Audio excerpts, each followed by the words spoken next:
To read the mind of anyone, you need to know 3 techniques. These techniques are crucial to master.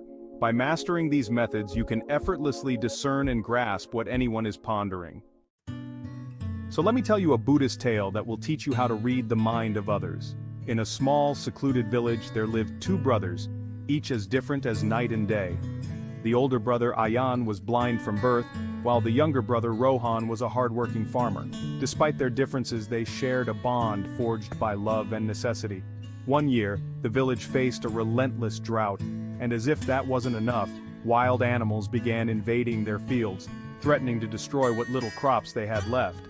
Rohan, desperate to save their farm, devised a plan. He built a small hut in the middle of the fields and asked his blind brother to sit there each day, listening for the sounds of the encroaching animals. "Ayan," Rohan explained, "when you hear an animal, shout loudly. Your voice will scare them away and our crops will be saved." Ayan, though blind, agreed to help, and from that day on he spent his days in the field, his ears attuned to every rustle, every distant howl. Whenever he heard an animal approaching, he would shout, and the animals would scatter. One day, a royal deer, swift and graceful, broke through the fence and ran across the field. Moments later, the king himself, who had been hunting the deer, arrived on the scene. He saw Ayan sitting calmly in his hut and approached him. "Old man," the king called out, "have you seen a deer pass this way?" Ayan turned his head slightly toward the voice, though he could not see the king. "Your Majesty, I am blind. I cannot see the deer, but I can tell you that the animal you pursue is not worth chasing." The king was taken aback. How could this blind man know the value of the deer he chased? "What do you mean?" the king demanded. "How could you possibly know this?" With a serene smile, Ayan responded, "Your Majesty, the deer you chase is a pregnant doe.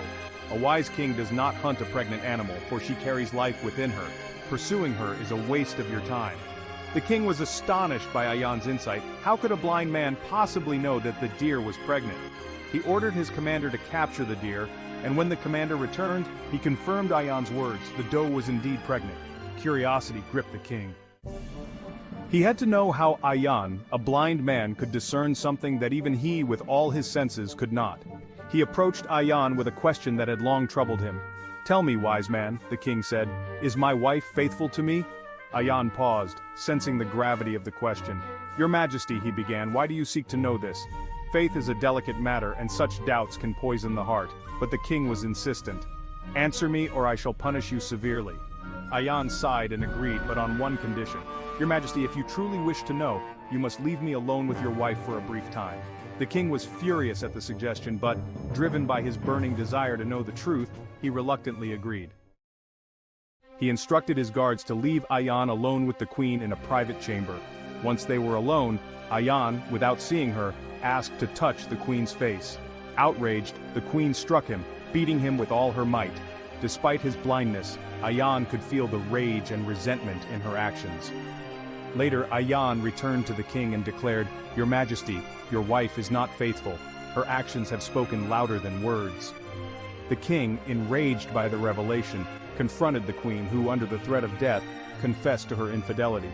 Stricken with both anger and sorrow, the king returned to Ayan, desperate to know how he could have known such a deep and hidden truth. Ayan explained, "Your Majesty, when I asked to touch the queen, her immediate response was violence. A woman who is truly loyal would have responded with dignity, not rage. Her guilt was clear in her actions." The king, though still troubled, asked one final question. "Ayan, am I truly my father's son?" Ayan smiled gently. "Your Majesty, you are indeed your father's son, but you are also under the shadow of a miserly merchant." The king's eyes widened in disbelief. He rushed to his mother and demanded the truth. She confessed that while he was indeed her son, his upbringing had been heavily influenced by a greedy merchant who had shaped his character. The king, now humbled and deeply moved, returned to Ayan asking, "How did you know all this?" Ayan's response was simple yet profound. "Your Majesty, I may be blind, but I see with my mind and heart. To truly understand others, one must observe more than just what is visible. The eyes, the face, the gestures, all speak a language of their own. But above all, one must calm the mind and be fully present. Only then can you read the thoughts and intentions of others." The king, now filled with a newfound respect for Ayan, bowed before him. He realized that true wisdom came not from sight but from insight, from understanding the deeper truths that lay beneath the surface. And so, the king learned the greatest lesson of his life. To know the mind of another, one must first master the mind within. Make the background music inspiring.